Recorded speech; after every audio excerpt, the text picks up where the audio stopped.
Hoje, irmãos, nós vamos começar uma nova série de mensagens. Geração sem valor. É o nome da série de mensagens. Esse sem cortado, porque na verdade nós vamos falar de uma geração valor. Uma geração que foi registrada nas Escrituras. E nada melhor, né? É bem sugestivo, porque nós começamos hoje o mês de agosto, e o mês de agosto é o mês da juventude nas igrejas. É o mês da juventude. Então nós vamos falar de jovens que, por amor ao Evangelho, jovens que viveram o Evangelho e que não abriram mão de viver o Evangelho, não abriram mão da sua fé e se tornaram testemunhas e as suas vidas foram registradas nas Escrituras. O exemplo de suas vidas foram registradas na Bíblia. Jovens que não abriram mão da sua fé.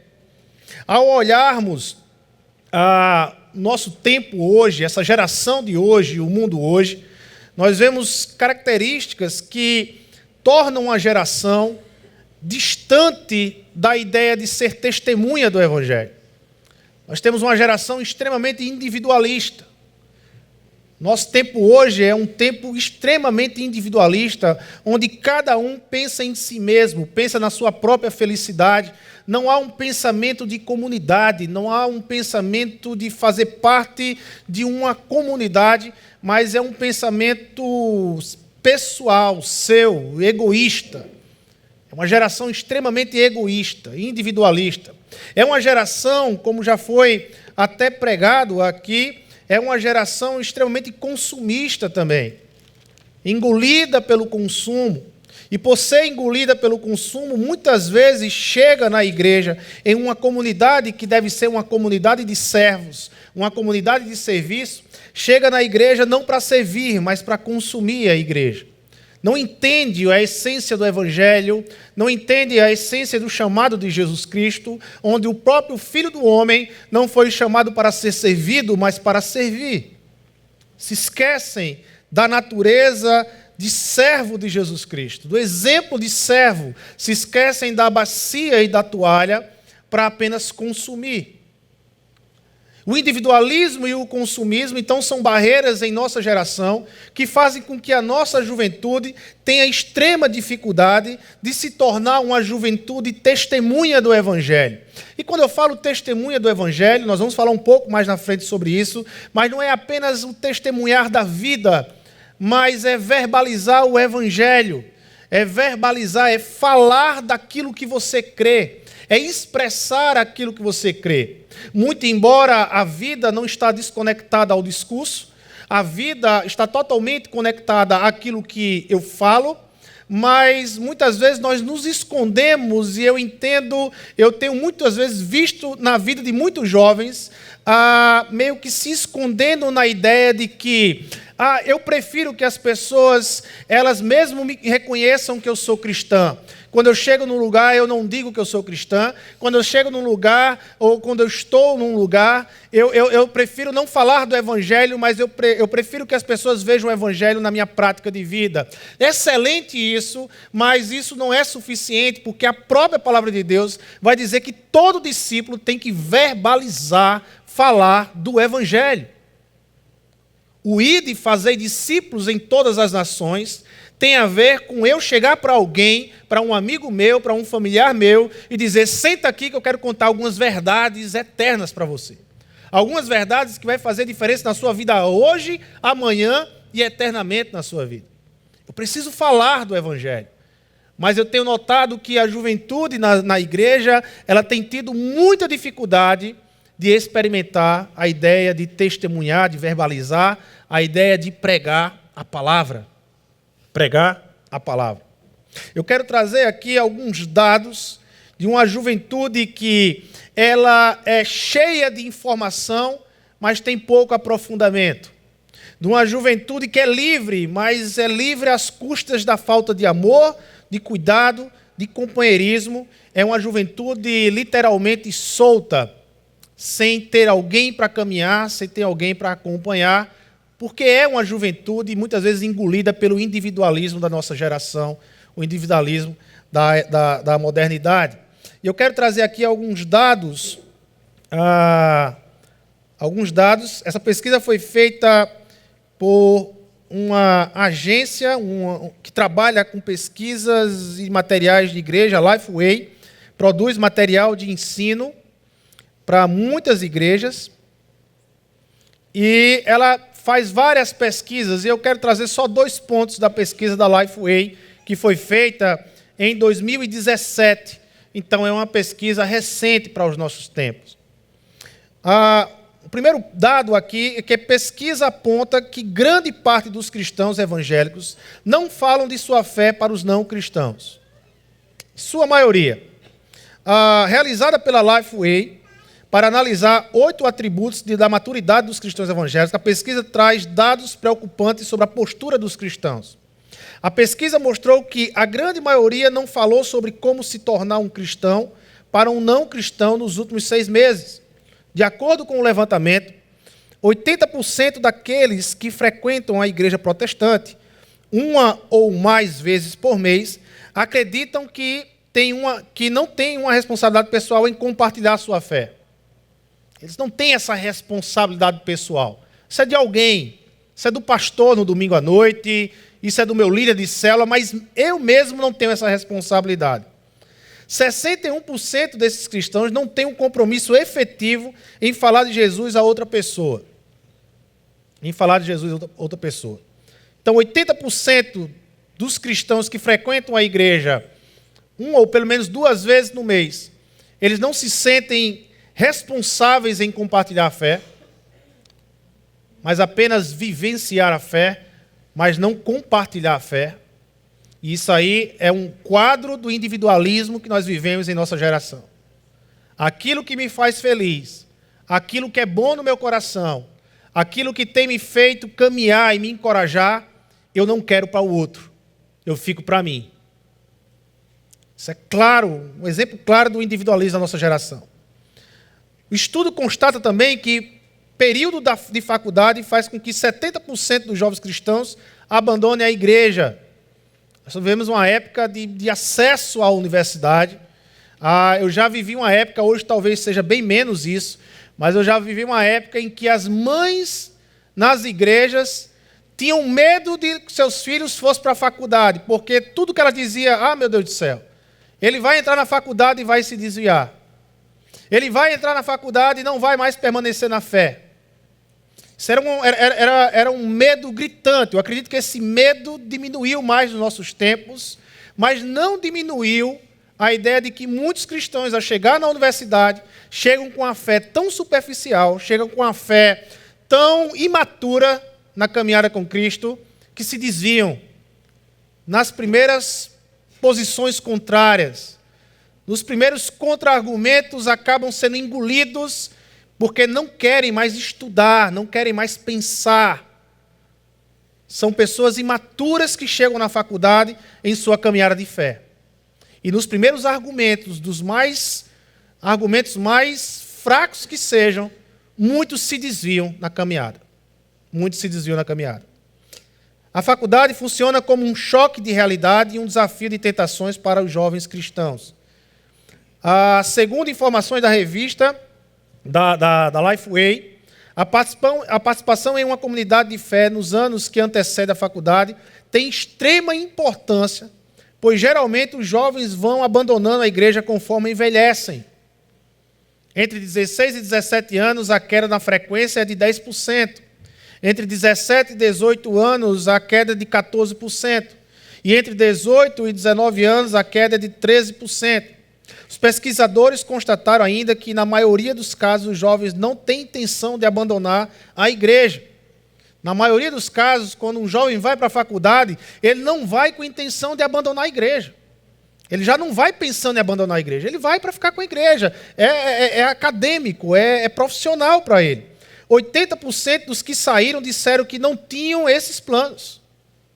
80% dos jovens entrevistados que saíram da igreja, eles entraram na faculdade e eles disseram, não, nós não tínhamos planos para sair da faculdade, para sair da igreja.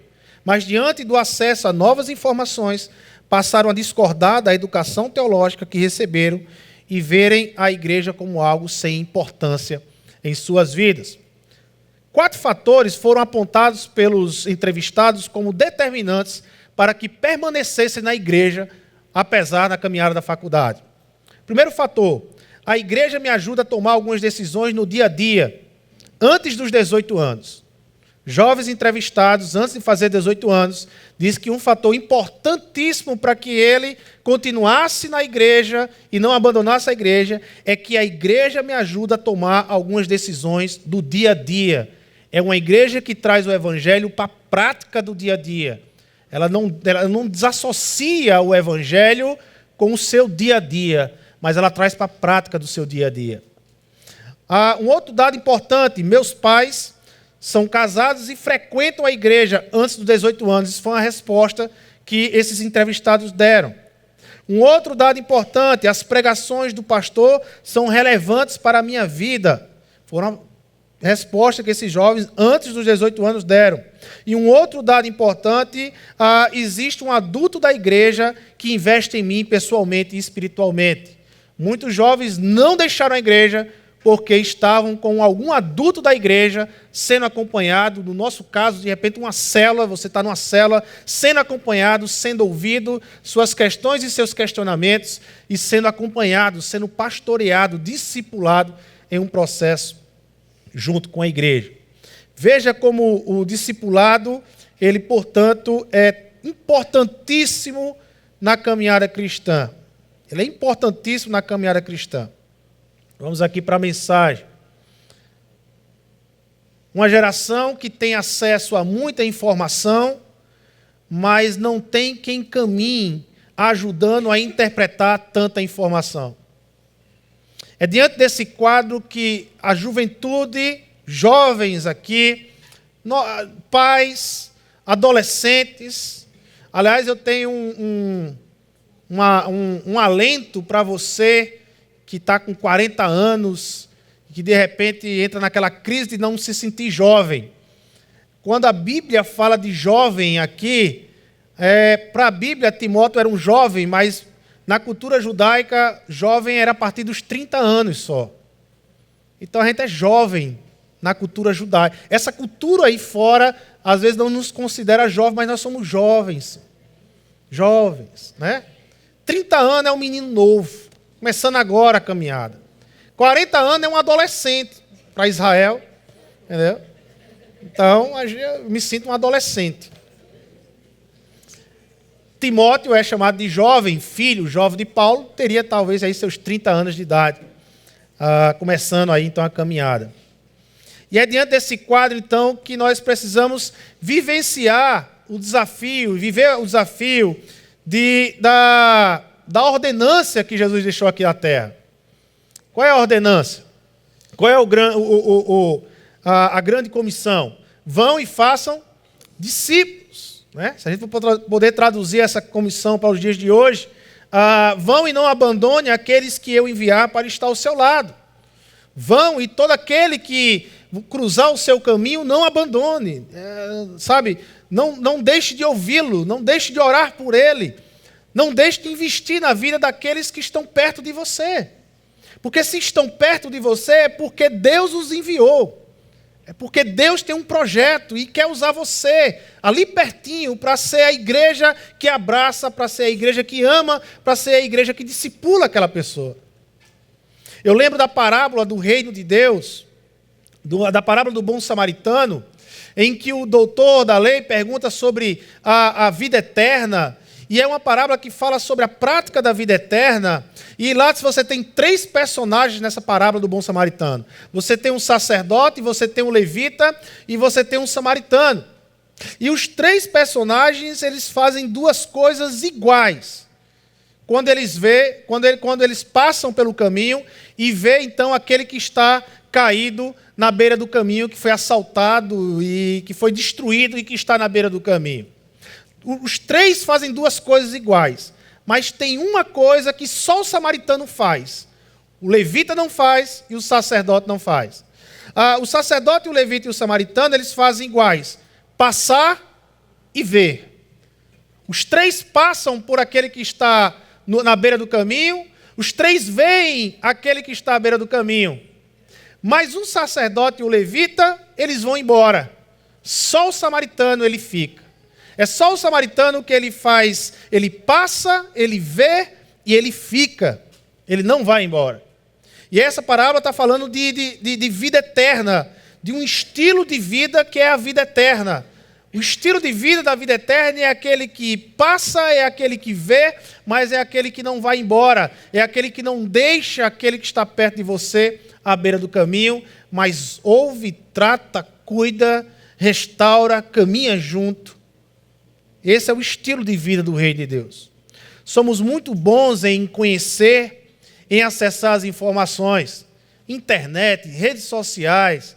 A nossa geração de jovens é muito boa nisso, em conhecer e acessar informações, mas caminhar junto ao outro, amar apesar das diferenças do outro, se desgastar na caminhada com o outro, aí se torna mais difícil e cada vez mais esporádicos os exemplos. Meus irmãos, eu tiro por mim, eu não vou procurar exemplo em canto nenhum, mas eu tiro por mim, da forma com que eu caminho com os meus filhos. Muitas vezes é fácil caminhar com eles, mas em outros momentos é extremamente estressante e difícil caminhar com eles. Por exemplo, estudar matemática com Gabriel. Então, eu caminho com o Gabriel no futsal, eu caminho com o Gabriel para a gente lanchar. Eu e Gabriel, a gente tem esse dom de gostar de comer, né, meu filho? Então, a gente gosta do lanche. É a hora de papai fazer vergonha ao filho, né? No culto. Mas sentar na mesa e estudar matemática, aí é com a mãe. Vai quebrar a cabeça de matemática, e às vezes eu...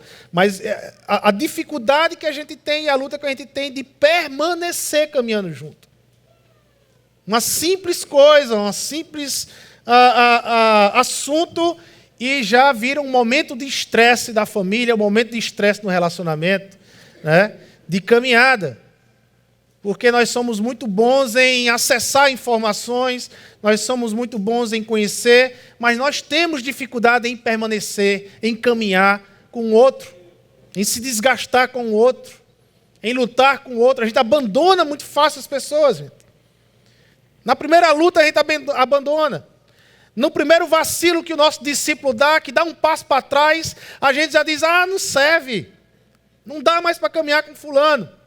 Então essas cartas pastorais, e o nosso tema hoje é Timóteo, as cartas pastorais que Paulo escreve a Timóteo, 1 Timóteo, 2 Timóteo, são um verdadeiro chamado a nos enquadrarmos ao chamado de Jesus Cristo, ao fazer discípulo e ao permanecer fazendo discípulo.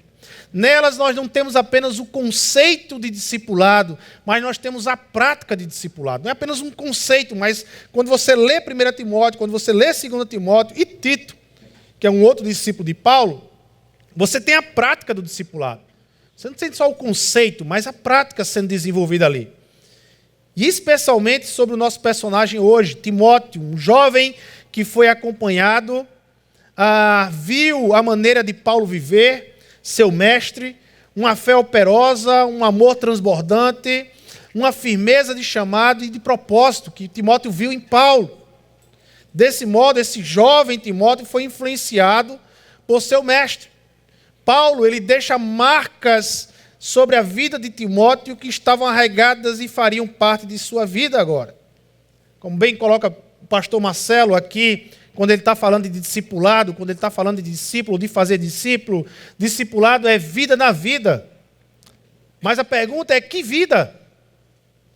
Porque nem toda vida que eu passo para o outro é a vida na vida do discipulado cristão.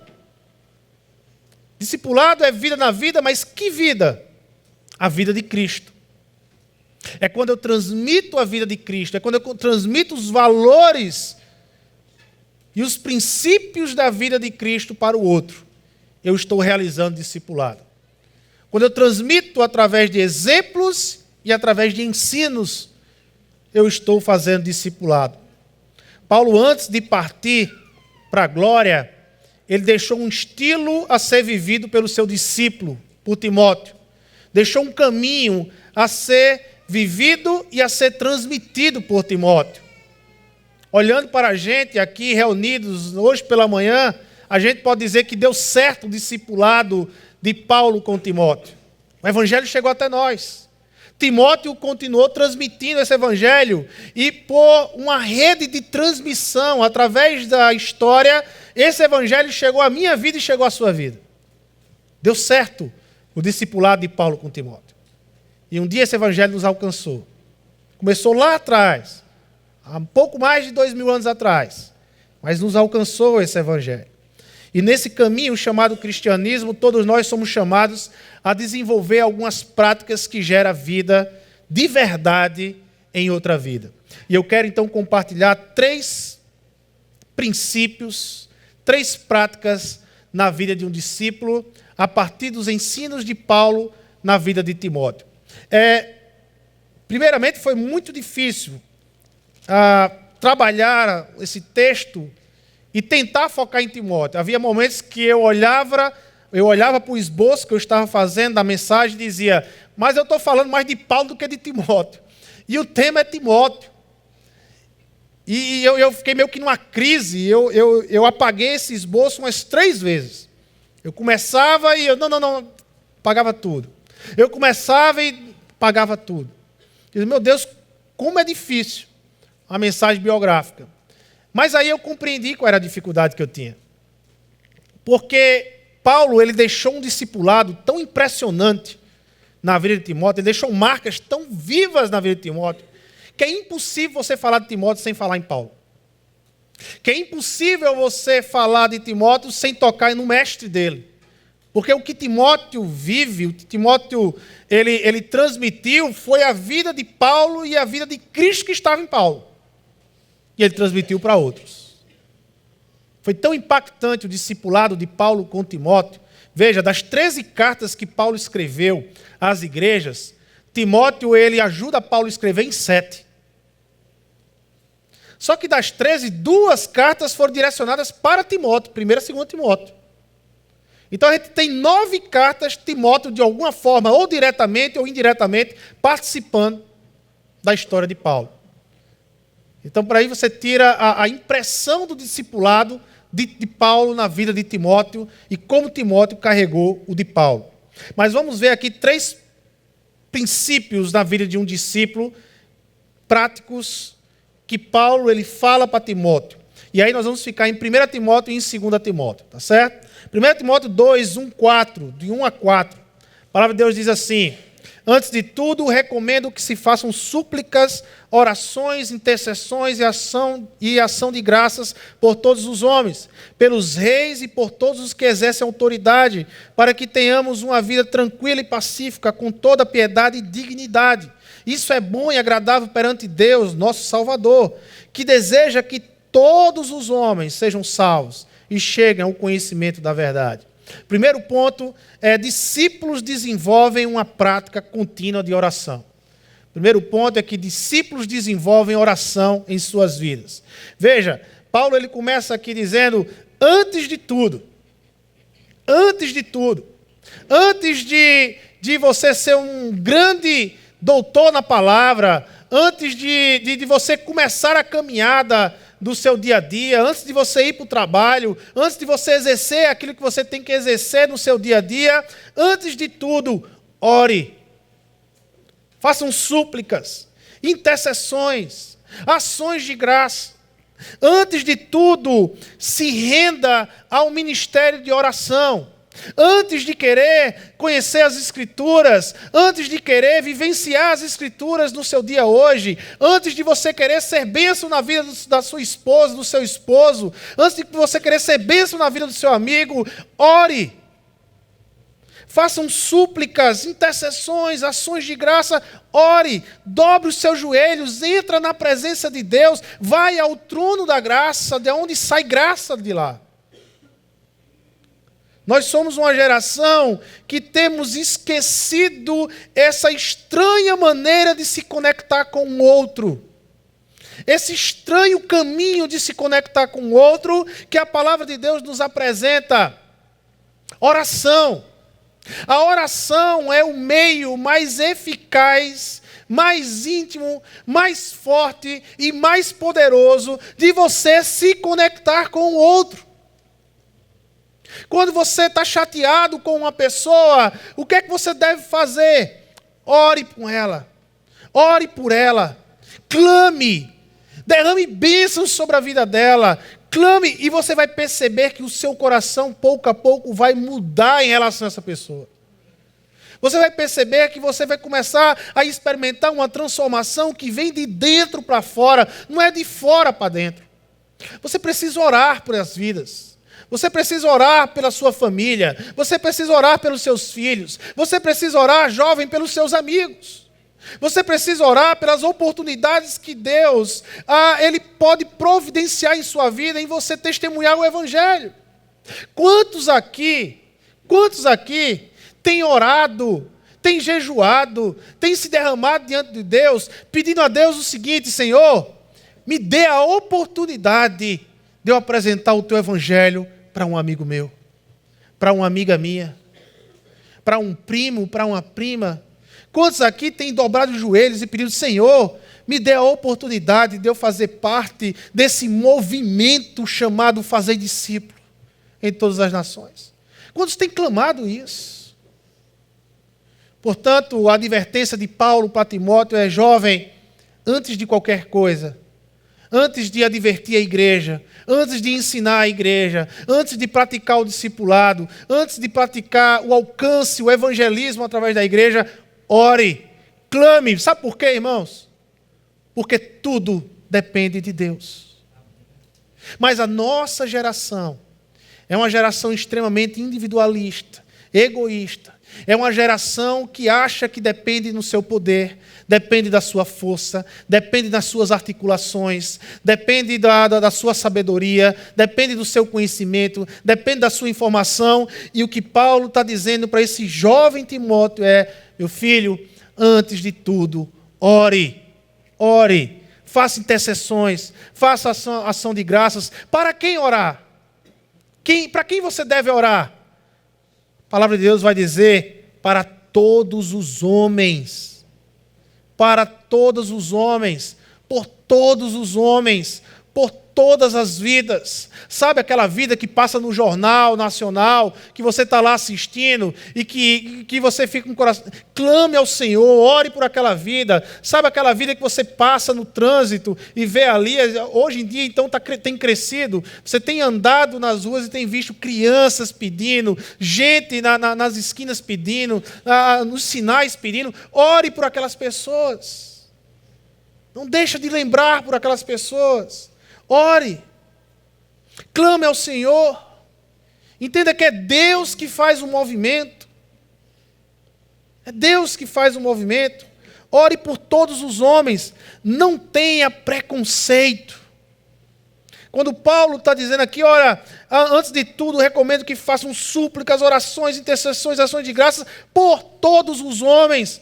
O que Paulo está dizendo é que, olha, Timóteo, entenda, você tem que orar pelo servo, você tem que orar pelo escravo, você tem que orar pelo humilde, mas logo depois no texto ele vai dizer: você tem que orar pelas autoridades, pelos reis, que são instituídos e constituídos, mas só são constituídos por homens pela permissão de Deus. Então você tem que orar por todos. Não faça divisões, não fique com o seu caderninho: esses são os meus, esses eu devo orar, mas esse tipo de gente eu não gosto, para esses eu não vou orar. Ore por todos os homens, todos os homens. Ore por aqueles que você gosta, mas ore por aqueles que você não gosta. Ore por aqueles que você tem afinidade nas ideias, afinidade no conhecimento. Ore por esses, mas ore por aqueles que você não tem afinidade nas ideias, não tem afinidade no conhecimento. Sabe por quê, meu irmão? Porque isso é igreja. Isso é igreja. Igreja é unidade. Igreja não tem divisão. Igreja é evangelho de Cristo. Se você crê no evangelho de Cristo, você está comigo, meu irmão. Se você crê no evangelho de Cristo, estamos juntos no mesmo barco. E devemos orar por todos. Por todos. Sem fazer distinção. Sem fazer escolhas. Agora, essa oração, ela deve estar ligada ao desejo de Deus. Essa oração, ela deve estar ligada à vontade de Deus. Paulo ele termina dizendo o quê? Isso é bom e agradável perante Deus, nosso Salvador, que deseja que todos os homens sejam salvos e cheguem ao conhecimento da verdade. Deus não se agrada de um pecador se perder em seus pecados e viver eternamente distante dele. Não é o desejo de Deus para nenhum pecador. A minha oração, ela tem que ser uma oração para que o evangelho alcance o pecador. A minha oração, ela tem que ser uma oração para que Deus me mostre quem está perto de mim e que precisa do evangelho, para que eu seja essa oração na prática, para que eu se torne essa oração de verdade na vida do outro. Para que essa oração não fique apenas no campo das palavras, mas que alcance o outro. Porque o desejo de Deus é que eu e você, antes de tudo, se envolvam em uma oração que produza salvação aqui na terra. Produza salvação. Timóteo, ele havia experimentado isso em sua própria vida por meio da sua avó e por meio da sua mãe. E agora por meio de Paulo. Lá em 2 Timóteo 1,3, no verso 5, Paulo vai dizer: recordo-me da sua fé não fingida, que primeiro habitou em sua avó Lóide e em sua mãe Eunice, e estou convencido de que também habita em você. Muito do que nossos jovens, muito do que nossos adolescentes vão orar e vão clamar ao Senhor, é muito do que eles veem em casa. Pais orando, pais clamando ao Senhor, pais em oração. Quando tudo que nos impede de orar for removido, quando tudo que lhe impede de orar, meu irmão, for removido, o caminho estará aberto para um rápido avanço na vida espiritual. Entenda isso, jovem. Entenda isso, adolescente. Quando tudo que lhe impede de orar for removido da sua vida, você vai começar a crescer espiritualmente. Você vai avançar espiritualmente na caminhada. Segundo ponto. Primeiro ponto, então, discípulos desenvolvem a prática de oração. O segundo ponto que nós vimos no discipulado de Paulo com Timóteo é que discípulos são firmados na palavra de Deus. 2 Timóteo 3, 14 e 15. Agora você vai para 2 Timóteo. Você passa, capítulo 3, versos 14 e 15. Quanto a você, porém, Paulo está falando para Timóteo, quanto a você, porém, permaneça nas coisas que aprendeu e das quais tem convicção, pois você sabe de quem o aprendeu. Porque desde criança você conhece as Sagradas Letras, que são capazes de torná-lo sábio para a salvação, mediante a fé em Cristo Jesus. Aqui Paulo traz Timóteo para a base de sua sustentação, a palavra de Deus, para o seu alimento de cada dia. E existe aqui algumas particularidades nesse texto que eu queria compartilhar com vocês hoje. Primeiro, essa palavra aí você pode ir grifando o texto aí na sua Bíblia. Essa palavra permaneça. Quanto a você, porém, permaneça. Permaneça. Não basta conhecer as Escrituras. Não basta ter o conhecimento das Escrituras como Timóteo já tinha através da sua avó e através da sua mãe. Timóteo já conhecia o Antigo Testamento. Timóteo já conhecia todas as profecias do Antigo Testamento, mas não basta isso. É preciso permanecer. É preciso continuar na caminhada. Não basta só o conhecimento, esse conhecimento ele se torna visto e se torna útil quando você vive, quando você permanece, quando você caminha. Permanecer é continuar. Não significa perfeição, mas significa continuar. Continuar. É aquela ideia de Jesus lá em João 15, a ideia da videira verdadeira. Permaneçam na videira para que você dê frutos. Permanecer não significa que eu e você seremos um galho perfeito, mas que seremos um galho que dá frutos, porque permanecemos em Cristo, caminhamos com Cristo, caminhamos em um caminho de transformação. É na prática da vida, nas relações diárias, que permanecemos, o que percebemos o quanto a palavra de Deus tem permanecido em nós. A caminhada. Um outro detalhe no texto, e esse aqui é importantíssimo. segundo o que aprendeu e com quem aprendeu. Segundo o que aprendeu e com quem aprendeu. Você pode grifar aí que aprendeu e quem aprendeu. Esse verbo aprender aí, ele é um verbo tanto transitivo como ele é um verbo tanto direto como ele é um verbo indireto. Ele é transitivo como intransitivo. Então ele é chamado de bitransitivo. É um verbo bitransitivo. E a ideia de aprender aí é perceber partindo da experiência, pelo tempo, pela influência de aprender dos professores a compartilhar, por exemplo. A ideia de aprender aqui é a ideia de um contínuo caminhar, que é a ideia do permanecer. Então, Timóteo ele tinha a avó, ele tinha a mãe e agora ele tinha Paulo.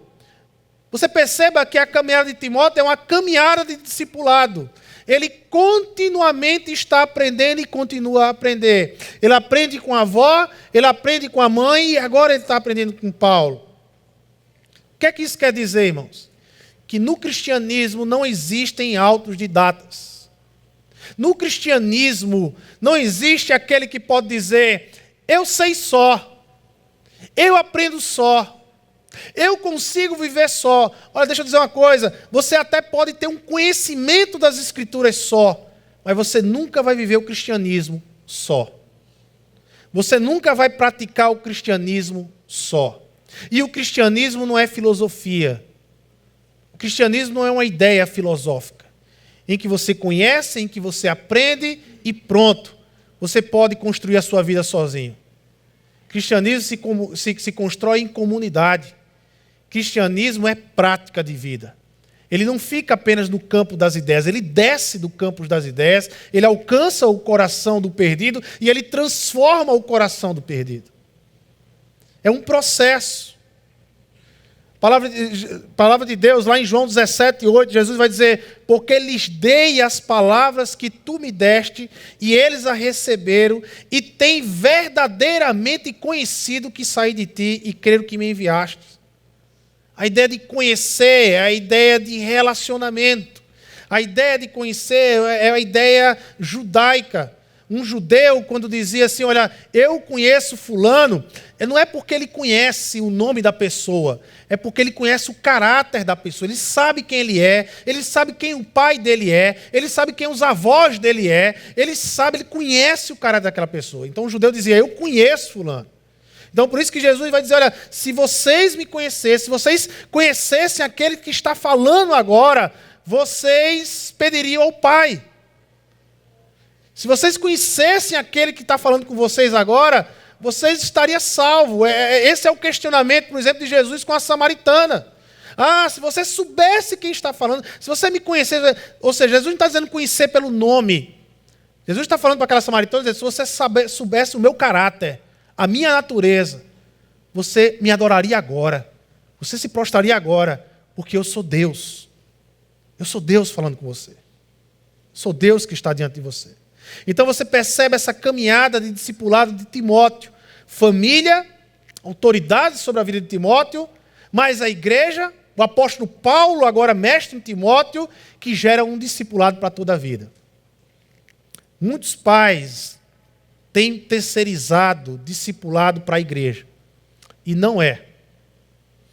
A função da igreja com relação ao seu filho é continuar um discipulado que começa em casa. Que começa em casa.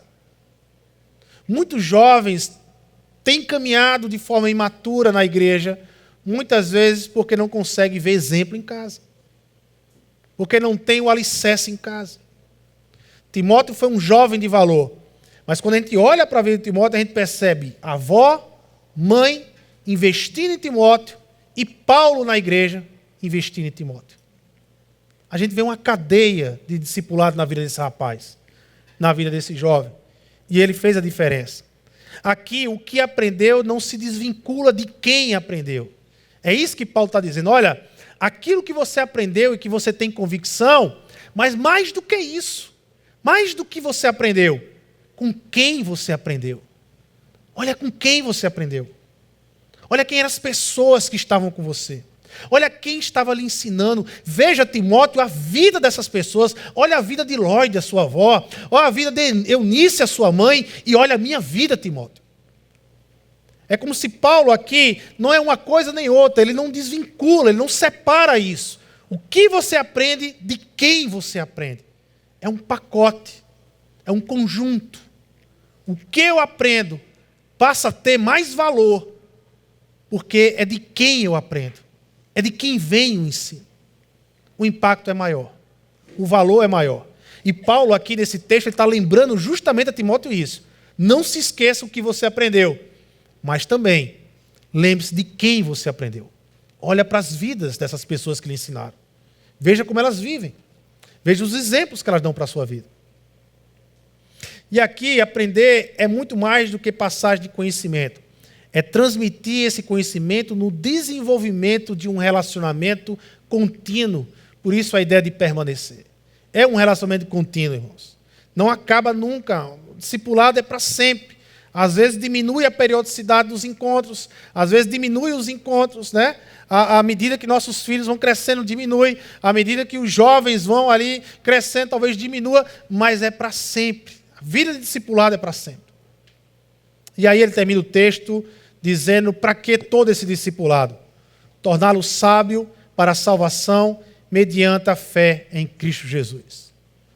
A vida de discipulado, o objetivo é torná-lo sábio para a salvação mediante a fé em Cristo Jesus. E aqui eu quero falar de dois grupos que temos na igreja. Quando eu falo da igreja, eu falo na igreja geral. Há dois grupos que vivem em extremos na igreja, que perderam o equilíbrio do evangelho.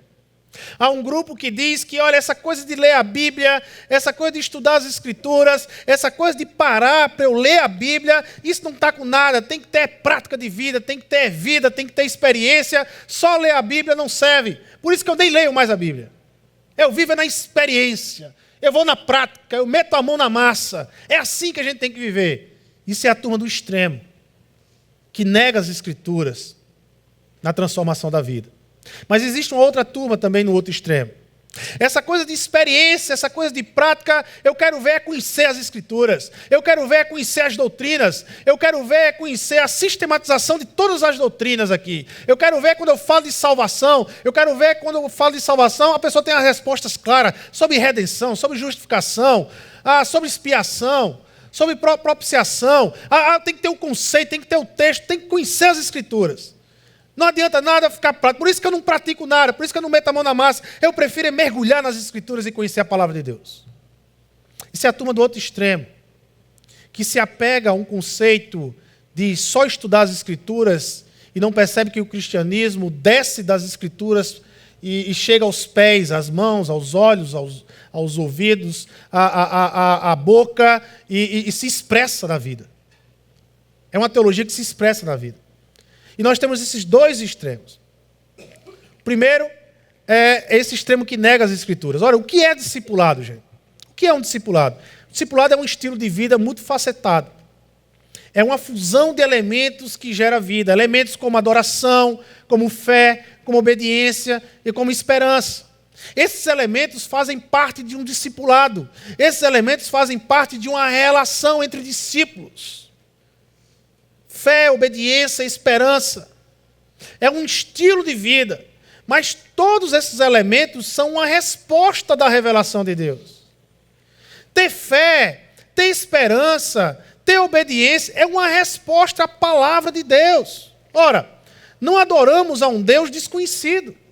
Antes, ele revelou seu nome digno de toda adoração. Nós não somos adoradores de um Deus que nós não conhecemos. Antes nós conhecemos na palavra de Deus e o adoramos pelo que Ele é, pelo que Ele se revelou. Por isso que a minha adoração não está desconectada com a palavra, porque eu adoro aquilo que eu conheço, eu não adoro aquilo que eu não conheço. Vocês estão entendendo? Não exercemos fé também a um Deus desconhecido. Antes conhecemos seus feitos e quem Ele é, e por isso temos fé. Porque eu tenho fé que Jesus vai voltar. Porque eu conheço os feitos de Jesus. Porque eu sei que ele foi na cruz do Calvário, mas ele ressuscitou ao terceiro dia. Aonde é que eu conheço que ele ressuscitou ao terceiro dia? Na palavra de Deus. Naquilo que Deus revelou, naquilo que Deus quis registrar. Na palavra de Deus. Por isso a minha fé, ela não é desconectada do meu conhecimento das Escrituras, mas a minha fé se fortalece à medida que eu conheço quem é Deus, o que Ele fez e as obras dEle.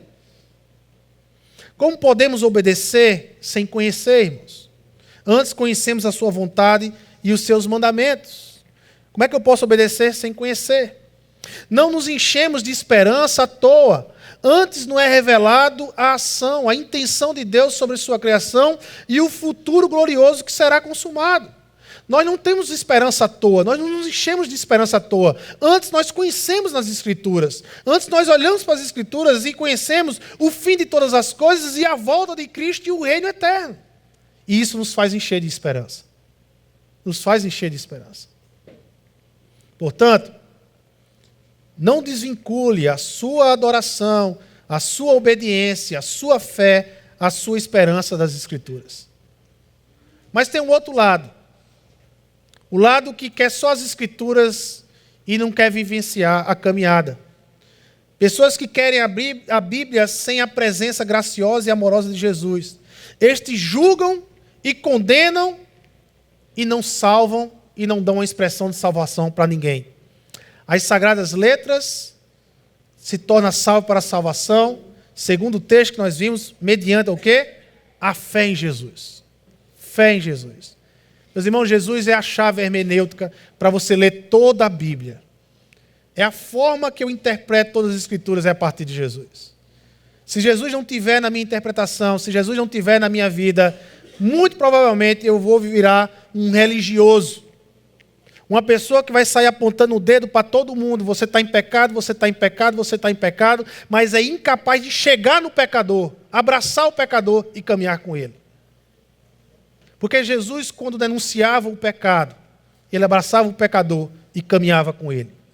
Sem Jesus, podemos nos tornar déspotas, usando em nome das Sagradas Escrituras. Sem Jesus, nós podemos fazer absurdos em nome das Sagradas Escrituras, porque nós não caminhamos com Jesus. Um discipulado maduro não nega as Escrituras, como também não renuncia à amizade que se constrói em relacionamentos com Cristo e com o outro. A salvação, irmãos, é um ato seguido de um processo. E eu acho que aqui está um problema que a gente tem. Porque muitas vezes, quando nós falamos de salvação, nós falamos de salvar o homem e esquecemos do processo. A salvação é um ato de Deus, mas é um ato seguido de um processo. Uma vez que você prega o evangelho para alguém e essa pessoa chega a Cristo, agora começa o processo, o discipulado, a caminhada, o caminhar junto, o não abandonar, o incluir na igreja, o incluir na vida de Cristo, na pessoa de Cristo, o ensinar, o batizar e o ensinar, aquilo que Jesus tem ensinado. Mas muitas vezes nós queremos salvar e não ter mais o trabalho de discipular, de caminhar junto, de continuar junto, de perseverar junto. A salvação ela é um ato, mas é um ato seguido de um processo. E eu e você, nós somos chamados a vivenciar isso. O ato e o processo. Discípulos pregam o evangelho e fazem discípulos, e aqui a gente encerra. Primeiro, discípulos oram. Discípulos são abraçados na palavra de Deus, são firmados na palavra de Deus. E terceiro, discípulos pregam o evangelho e fazem discípulos. A palavra de Deus diz assim, 2 Timóteo 4:2, pregue a palavra, esteja preparado a tempo e fora de tempo, repreenda, corrija, exorte com toda paciência e doutrina. Vivemos uma época tão individualista e consumista que nós não queremos transmitir aquilo que tem nos transformado e aquilo que tem mudado a nossa vida para uma outra pessoa. Seja por vergonha, seja por falta de conhecimento, e eu acredito que a falta de oração e a falta de palavra desemboca em jovens que estão calados. calados na escola, calados na universidade, calados nos bairros, nos condomínios, jovens e adolescentes que estão calados, porque já não oram mais por isso, porque já não querem mais conhecer as Escrituras e não têm um coração ardente a anunciar o Evangelho para o amigo, para o colega, para o primo, para a prima. Pessoas extremamente individualistas, extremamente egoístas. Temos que transmitir o que recebemos e o que temos recebido. Sabe qual é o preço de você transmitir o Evangelho para o seu amigo? O máximo é um não. O máximo é um momento meio que indelicado. Você sabe qual era o preço de Timóteo? Um jovem naquela época transmitiu o Evangelho para um amigo dele, para uma pessoa? Era a vida, meu filho. Era a vida. Falar de Jesus para um outro podia custar a sua vida. Eu não sei se vocês já pararam para pensar, mas hoje aqui, em pleno século XXI, existem países que transmitir o Evangelho custa a vida. Pessoas têm morrido. Cabeças têm sido decapitadas. Missionários têm morrido a rolo. Porque eles entenderam que o chamado do discípulo é pregar o Evangelho aonde ele está. Aonde ele está, independente em que situação ele está, ele precisa anunciar o Evangelho. Em uma geração de consumo individualista, parece que nós perdemos a verdade de que pessoas que amamos e estão sem Cristo estão indo para o inferno, sofrer eternamente distante de Deus e de nossas amizades. Parece que a ideia de inferno na nossa geração hoje é uma mentira. Parece que a Bíblia não fala mais de inferno. Parece que inferno é uma suposição e não uma verdade das Escrituras. Mas eu quero dizer a você, jovem, adolescente, o inferno é uma realidade. Um dos temas que Jesus mais abordou nos evangelhos foi sobre o inferno. Foi sobre a perdição da eternidade. E eu quero dizer mais, que aquele seu amigo, que aquele seu primo, que aquele seu colega, que não conhece a Jesus, se ele partir sem Jesus, ele vai para o inferno. Por mais duro que seja essa palavra, por mais inconveniente que seja essa palavra nos corações modernos e pós-modernos de vocês hoje, essa é a verdade de Deus. Essa é a palavra de Deus. E aqui ninguém tira essa verdade de Deus. O discípulo carrega uma responsabilidade essencial, transmitir a verdade de Deus a quem não conhece a verdade de Deus. A quem não conhece a verdade de Deus. Nós temos essa missão especial. Missão especial.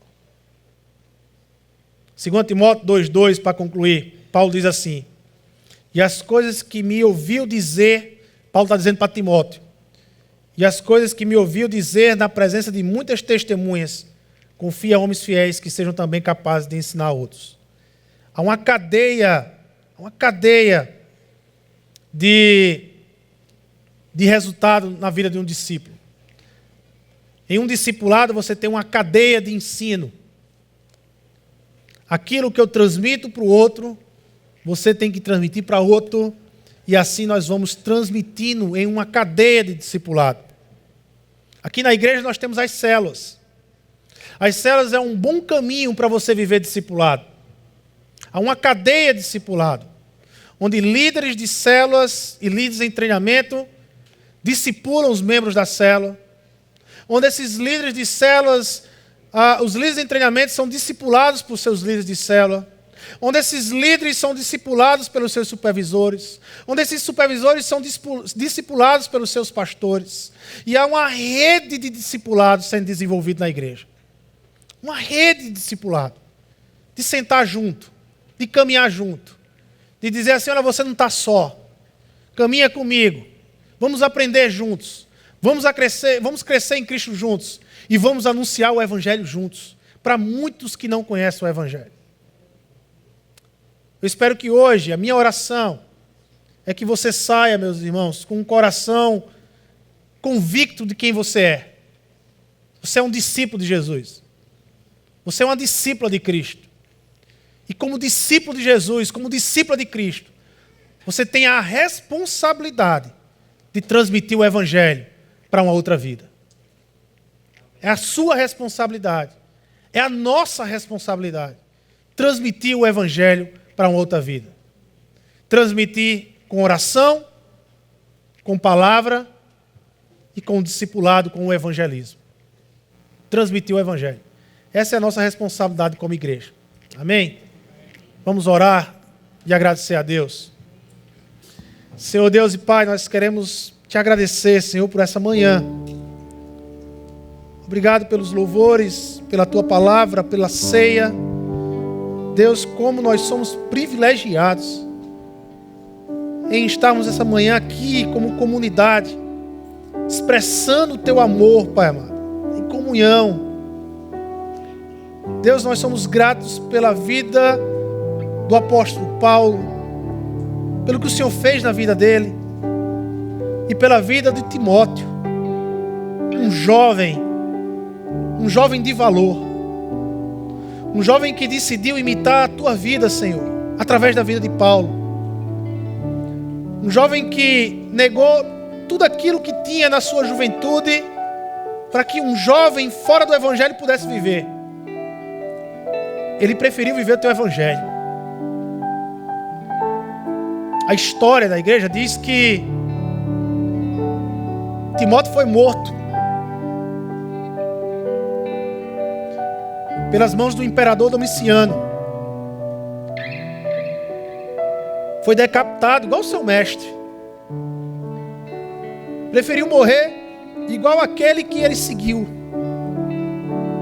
com que ele aprendeu.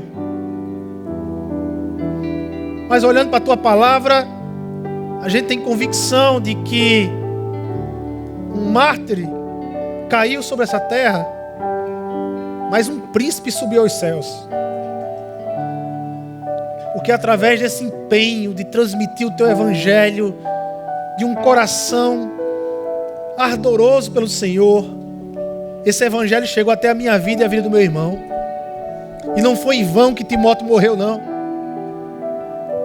Não foi em vão que Paulo morreu. Esse Evangelho chegou às nossas vidas. E agora é com a gente, Senhor. Agora é conosco. Agora é com essa geração.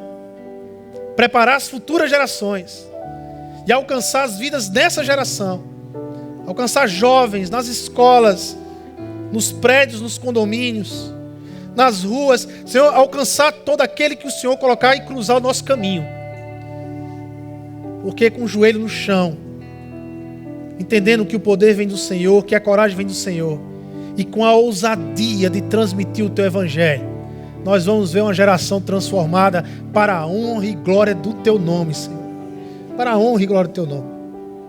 É em teu nome, Jesus, que nós oramos, te agradecemos. No amor de Deus o Pai, na graça do nosso Senhor Jesus Cristo e na comunhão do teu Espírito. Amém, amém e amém.